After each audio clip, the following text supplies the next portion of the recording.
Welcome to Richard Suttmeyer's 4 in 4. 4 blips on my radar screen presented in 4 minutes or less. My first blip profiles the Dow Industrial Average using my three-pronged approach.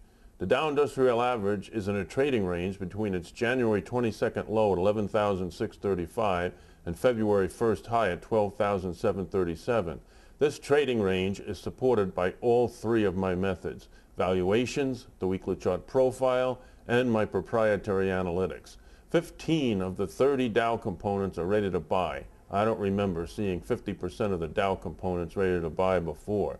In addition, the mean PE ratio is just under 15 times, which is cheap for the long-term investor. The weekly chart profile for the Dow Industrial Average is neutral, rising momentum, but with the weekly close below my annual pivot at 12,670. In between 11,635 and 12,737 is weekly support at 11,913. We are thus in a trading range before the bear comes out of hibernation. My second blip reiterates my opinion that the U.S. economy is headed for a recession. We are not in a recession yet, but I believe we're headed for a severe one. The last time the U.S. economy experienced year-over-year decline in current dollar GDP was 1958-1959. We are set up for a 50th anniversary, and I have three main reasons why. The Federal Reserve has blundered monetary policy by pushing the federal funds rate too high and leaving the rate at 5.25% way too long after pushing rates too low for too long, creating the housing bubble, which resulted in the mortgage meltdown we are experiencing today.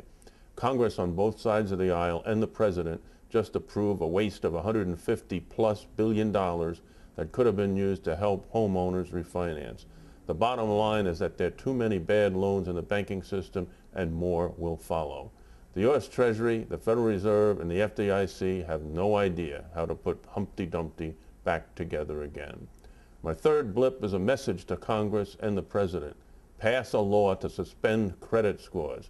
Over the weekend, I read that Bank of America is doubling interest rates for responsible credit card customers just because their credit scores have declined. Many subprime borrowers were issued mortgages based upon credit scores, not proof of income. The lending pendulum has swung amidst falling home prices and tighter credit standards. The credit score is being used by scared lenders unwilling to take the risk to help borrowers.